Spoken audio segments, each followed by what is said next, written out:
All right, number 161 is Machu Picchu, which is in the central highlands of Peru. And this is Inca, 1450 to 1540. Granite, and we're going to be talking about the whole architectural complex, and then some specific parts to it. All right, so some questions we're going to focus on. How does Machu Picchu express central ideas of Inca culture? So we're going to do this by comparing it to Cuzco. And if you remember, the city plan of Cuzco kind of reflected social stratification, right? You would have the upper class in the upper part, and then you'd kind of have the lower class in the lower parts. So same thing for Machu Picchu. The design of Machu Picchu reflects Inca social divisions. So you want to add that to your notes. The high status buildings are located to the northeast. I don't think you need to know the direction that they're located in, but know that high status buildings were separate from the lower status buildings, just like in the upper and the lower sections of Cuzco. This is where the emperor of the Incan Empire lived. This was his residence, but he lived in a separate compound, which would show his exclusive status. He's not going to live amongst the people, right? It's crazy talk. And graves that are found here, graves show common people that they can somehow tell came from all over the empire. So they're assuming, historians assume that they would have been ordered to move here, just like in Cuzco, people were told from all over the empire to live there. So the claim is the design of Machu Picchu reflects Inca social divisions, and the evidence backing up that claim is what we just talked about here.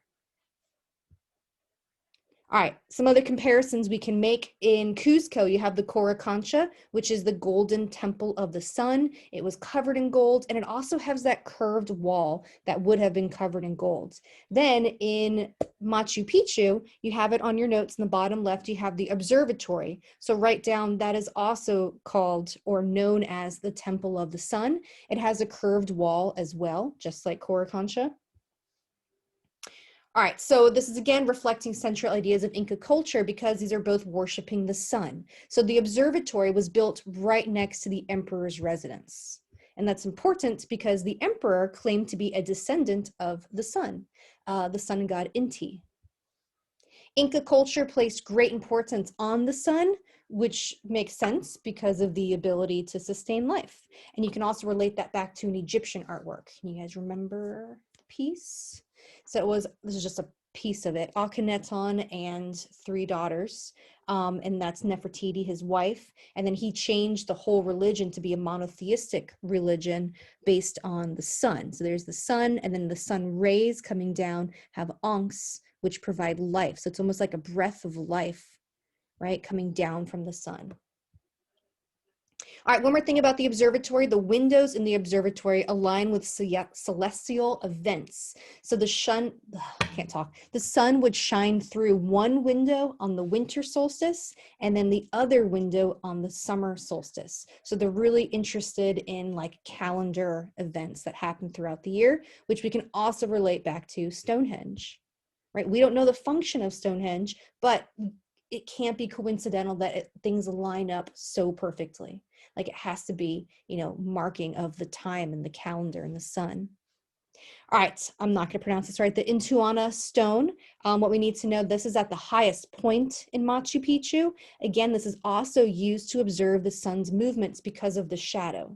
So again, this is kind of like a calendar or a clock. So this would help them determine when they would have their religious events, right? Maybe when the shadow aligns right here is when we celebrate this holiday or have this event. All right, we're gonna watch a snippet of a video that kind of shows some more about that. Why did he choose this place and for what purpose?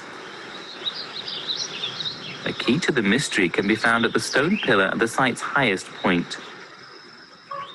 This stone is called Intihuatana, a stone connected to the sun. It was used to observe the sun's movements.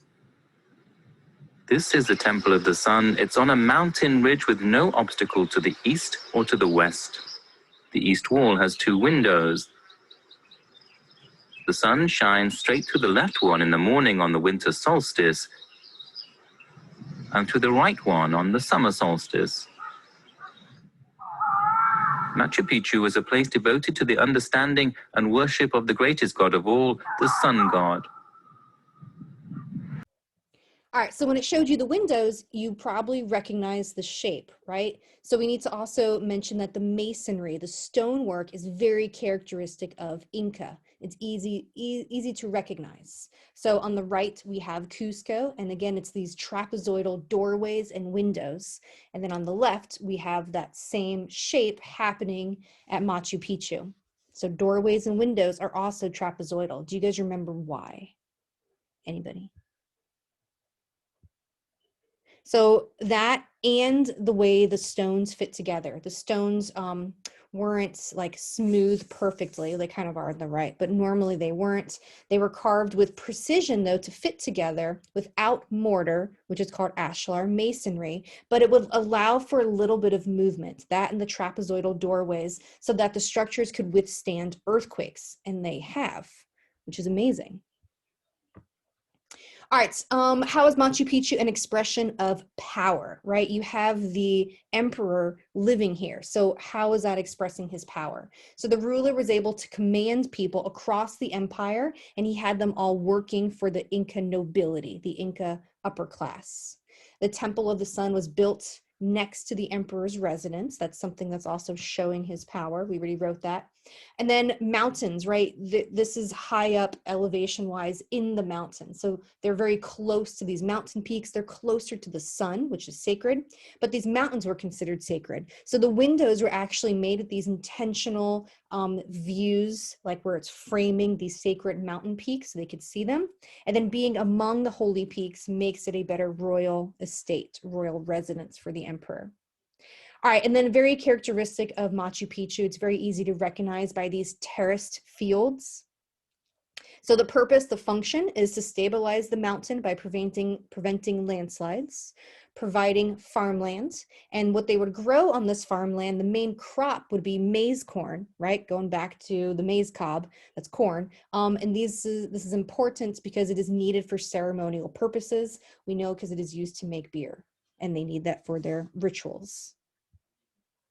All right, water is a big deal here. They get a lot of rain, so they have to figure out how to control it. So since they get a lot of rainwater, water management was crucial. The builders created systems of channels and fountains, like natural spring fountains, and a significant amount of time was spent underground to prevent movement because of all the water. So it provided support to ensure stability. All right, last but not least, why would they move here? Why would you live up in the mountains? What do you think? What are some reasons? What are some benefits? Well, we talked about sacred mountains, right? A big part here is this was completely invisible from below. So this wasn't found by outsiders until 1911. So we're going to relate that back to another piece we talk about soon when we talk about Mesa Verde. All right, Machu Picchu is done.